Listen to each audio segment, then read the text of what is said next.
Olá, tudo bem com vocês? Hoje quero falar com vocês sobre níveis de alarme. Da onde vem, da onde tiramos, se tiramos da nossa cabeça, como explicar isso para os nossos superiores dentro de uma empresa, como que funciona.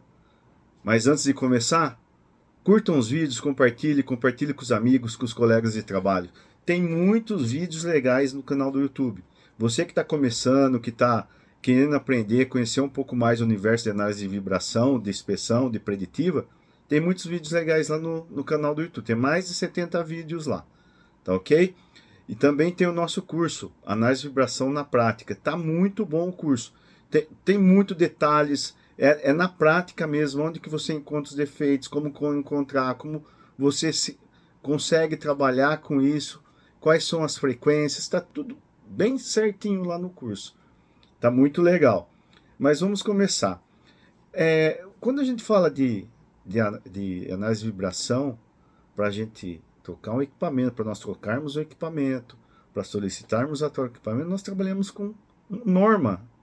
Então existem algumas normas, tem a Charlotte, a ISO 10816, ela tem, tá na, acho que se eu não me engano, tá no ponto 9 ou ponto 10, e lá explica por potência de motor, por rotação, por base, se base rígida, se é base flexível, eu vou explicando ao longo desse vídeo. Tá? Então, no canal, tem o pessoal que, meus alunos lá do curso de análise de vibração na prática, às vezes a gente está conversando bastante, eles estão perguntando como que explicar isso para o nosso chefe, como explicar que nós temos uma norma para trabalhar. Né? Então, essa norma para velocidade, vejam bem, para velocidade, ela é muito legal. E ela é flexível, consigo ajustar de acordo com as vibrações do meu equipamento. Tá? Então, para rotações, média rotação, que a gente fala de baixa rotação de 560, 580 RPM para cima, a norma ISO 10816 é muito importante, ela é muito boa. Então, ela define classes e defeitos. E ela, se você trabalhar com ela certinho, você consegue determinar os valores de troca, de manutenção, de um alinhamento, de um desbalanceamento. Folgas, eu acho que eu tenho um conceito que o limite para folga, para determinadas folgas, é 6 milímetros de vibração. Daí para cima, começa a danificar o equipamento. Tá? E quando nós falamos em análise de vibração, a norma ela fala num limite total de vibração máximo de 11 milímetros. Acima de 11 milímetros é muito prejudicial. Mas eu vou além.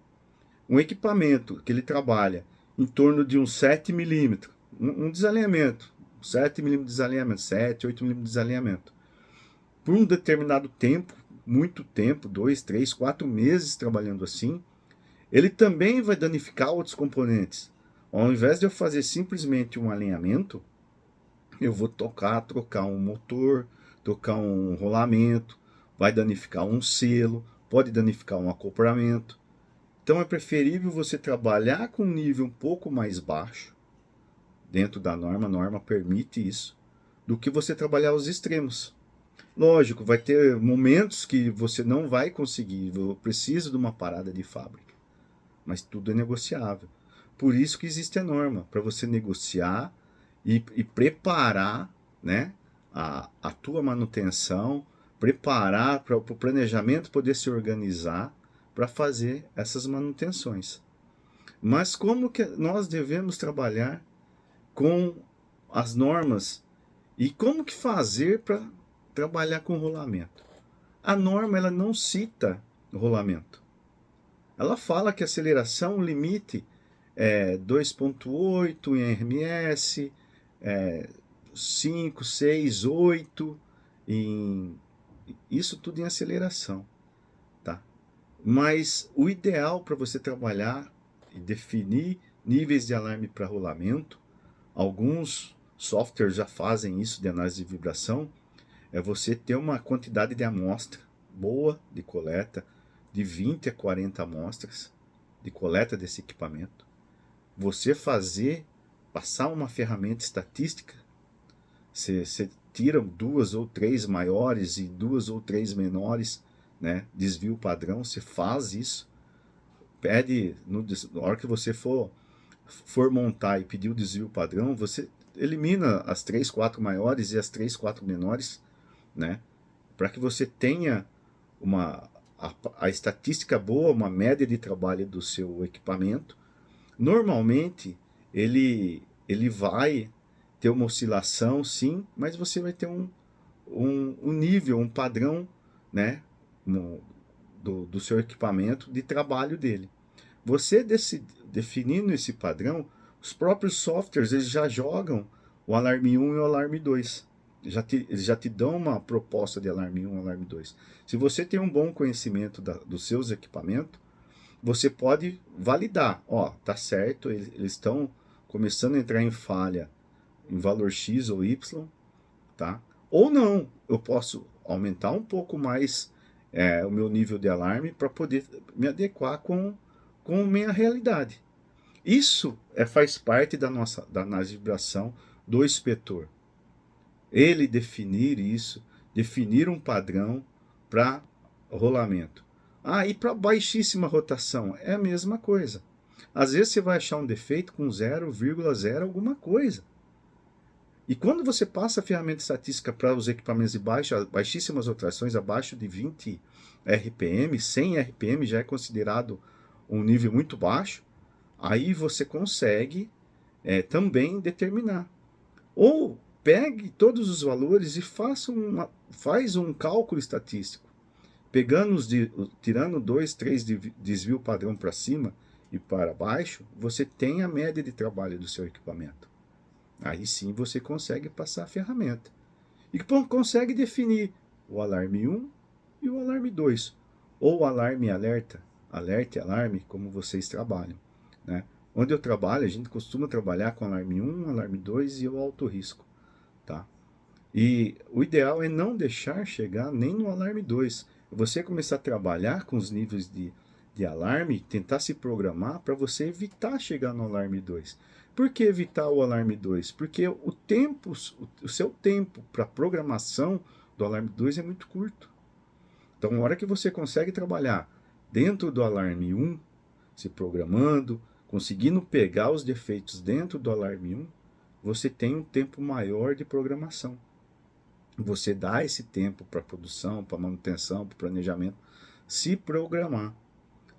Para a velocidade está muito tranquilo, nós temos a norma, mas só que você consegue se adequar. Você vai ter equipamento que ele trabalham com uma vibração mais baixa, você consegue também passar uma ferramenta estatística e definir para esse seu equipamento qual que são os valores de alarme. E você tendo uma amostra legal, o valor de amostra entre 20 e 40 amostras, medições, você consegue fazer essa estatística com o seu equipamento. E você consegue definir os seus alarmes. Quanto mais justo você tiver, melhor é. Por que eu falo mais justos? É você trabalhar com os níveis de alarme correto. Você se ajustar. Se você não tem um nível de alarme definido, o ideal é se você não tem um número de amostras também para você passar a ferramenta, nós fizemos por porcentagem. Então, normalmente 20 a 30% acima daquele valor que você tem de média de trabalho, a gente calcula ali que ele vai estar em alarme 1. A hora que ele chegar a 60%, de 40 a 60 ali, ele vai estar em alarme 2. Acima de 60%, ele já vai estar em casos mais críticos de defeito, partindo por uma falha. Isso nós estamos montando e trabalhando com esses valores porque nós estamos com uma plataforma nova, eu tenho poucas amostras, agora eu estou chegando com entre 40 amostras, então nós definimos um padrão. É o ideal? Para nós foi, porque conseguimos estabilizar os defeitos dos nossos equipamentos, conseguimos estabilizar a fábrica e foi bom. Né? Mas aí depende, se você já tem uma plataforma antiga e você já tem um número muito bom de amostras de coleta, passa a ferramenta estatística, faz o ajuste do seu alarme. Isso aí não é fiz uma vez, vai ficar eterno. Não, você vai modulando.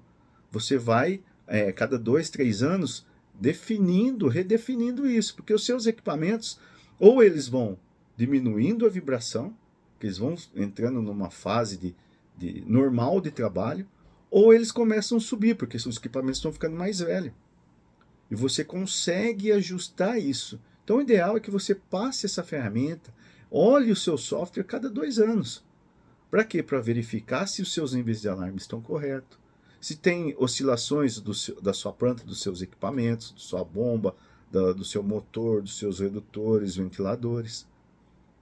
Então, é muito importante cada 2 anos, 2, 3 anos, no máximo, você olhar para o seu software, olhar para a sua planta, ver como que estão os seus equipamentos, verificar se os níveis de alarme, tanto para velocidade como para aceleração e rolamento, se eles estão ainda ideal, estão dentro de um padrão ideal. Porque às vezes o equipamento ele vai ficando velho, ele tende a subir um pouco a vibração, mas essa subida acaba sendo o normal dele. Isso você acompanhando. Aí você às vezes ajusta os seus níveis de alarme. E como passar isso para manutenção, passar isso para a operação, para eles entenderem como que isso funciona? É você fazer uma instrução de trabalho. Faz uma instrução de trabalho, definindo os critérios que você está adotando. Isso tem que estar de acordo com todos os seus inspetores, com o seu especialista, com o seu coordenador, seu supervisor. Para quê? Para depois passarmos isso para as áreas. Porque eu tendo uma instrução de trabalho, todos vão trabalhar igual. E é o ideal. Não é bom cada inspetor trabalhar de um jeito. Eu sei que cada um tem uma forma de trabalhar, tem um jeito de trabalhar, mas é ideal ter um padrão. Você definir um padrão para análise de vibração. Você ter uma instrução de trabalho para análise de vibração. Você fazer uma instrução de trabalho de como analisar um equipamento. São softwares diferentes. Às vezes você trabalha com 1, 2, 3 softwares. Então é importante você ter uma instrução de trabalho. Instrução de trabalho, como que eu envio um e-mail de defeito, envio um e-mail de alarme. Isso tem que ser um padrão. Tá? As grandes empresas, elas prezam por um padrão. E o inspetor que não se adequa a um padrão, normalmente as empresas acabam direcionando ele de outra forma. Tá? A gente tenta trabalhar, conversar, mas o ideal é todos trabalharem no padrão. Definir um padrão de trabalho. Para que todo e-mail que chega no seu gerente, que chega no coordenador da área, no pessoal de operação, o e-mail chegue igual para todos. Então, defina uma instrução de trabalho. Defina um método de trabalho. Passe isso para todos os inspetores, para que todos consigam trabalhar da mesma forma. Isso é um padrão. E nós, na inspeção, nós precisamos ter um padrão de alarme, um padrão de relatório, um padrão de laudo, um padrão de pós-manutenção, um padrão de análise. Quando eu vou analisar, que eu defino, vou lá e vou dar um laudo. Eu preciso passar nos equipamentos, no software, eu consigo dar um laudo até mesmo de bom no equipamento. Isso para mostrar que eu passei no equipamento. Para o seu coordenador, para o seu supervisor, que ele for olhar o teu plano de trabalho, a tua rota, você está lá, ó, passei no equipamento tal, estava bom, aí estava com um início de defeito. Você deixar isso no software, porque quando for ter uma auditoria, tem lá quantas vezes eu passei nesse equipamento. Às vezes você passa, faz uma análise, tá tudo bom, mas você não... Eu vou ter que buscar no plano, no software lá, eu não tenho nada. Como que estava o equipamento? Se o equipamento estava bom, se eu passei, quando eu passei no equipamento, eu vou ter que buscar no plano. Às vezes no plano só está lá a data que eu fiz o plano. Lá não tem, às vezes não tem os equipamentos. Então eu preciso de ter essas informações. Você precisa laudar mesmo os equipamentos bons. Monta um procedimento, uma ferramenta mais... Tem alguns softwares de gerenciamento que você consegue fazer com um botão, você clica, ele já te dá um laudo bom a hora que você terminou a análise. Mas é importante você deixar no equipamento, no ativo, a hora, o dia que você passou nele. Se é quinzenal, se é mensal, se é cada 45 dias, 60 dias, é importante. Porque assim a gente consegue nos proteger, que eu passei no equipamento e naquele momento ele estava bom. Porque em 5, 3, 10, 20 dias acontece muita coisa. E nós temos que justificar isso. Por que que quebrou? Por que que falhou? Eu passei dia tal, falhou dia tal, 10 dias depois. Por quê? Esse levantamento é nosso. Ah, contaminou, entrou água, teve uma cavitação muito brusca, o equipamento ele cavita normalmente. Essas informações nós temos que ter. Por isso que é importante, equipamento a equipamento, ativo a ativo, nós passarmos essa ferramenta estatística. Você pode fazer por grupos. Ah, mas tem um equipamento, Leandro, que é uma bomba igual às outras, só que ela cavita pra caramba. Faço ferramenta, faço a estatística dela diferenciada, faço somente para ela. Ajuste os níveis de alarme para ela. É dessa forma que nós vamos trabalhar e mostrar a nossa grandeza. Não estou desmerecendo ninguém, mas quem trabalha com análise de vibração tem que ser detalhista. Ele não pode deixar passar as coisas. Ah, isso aqui está mais ou menos, vou deixar assim. Ou a hora que você faz um baita de um trabalho, realiza todo o seu trabalho, coleta, análise, fez um laudo, pegou um defeito, a hora que você vai gerar um laudo, lá tem erro de português, tem erro de concordância, você vai colocar a tendência, a sua tendência está toda errada, seus níveis de alarmes estão errados. Trabalhem para acertar isso. Para a manutenção é muito importante. É muito importante eles entenderem a nossa forma de trabalhar. Eles entenderem quais são os níveis de alarme que os equipamentos têm. Qual é a forma que qual a forma que nós montamos os níveis de alarme? Quais são as normas? Monte uma instrução de trabalho, passe para a manutenção, passe para a operação. Qual que é a nossa forma de trabalhar? Eu acho que pude ajudar vocês. Vão deixando comentários, vai explicando aqui o que você quer que eu fale nos próximos vídeos. Demorei um pouco, que eu estava um pouco doente, né? Estava com Covid e um pouquinho de falta de ar. Agora estou melhorando, a gente vai se adequando, vou voltar a fazer os vídeos. Estou aí montando um novo curso na prática, o Análise de Vibração 2. Tem alguns níveis de alarme, alguns trabalhos que eu estou fazendo. Pode ser que eu dispare um arquivo para a gente falar um pouco mais sobre baixíssimas vibrações. Eu vou deixar mais ou menos pronto alguns níveis de alarme para rolamento, para baixíssima rotação, abaixo de 20 RPM, que vai ajudar vocês a ter um início. Aí, conforme a gente for trabalhando, se ajustando, aí você vai se adequando dentro daqueles valores. Tudo bem?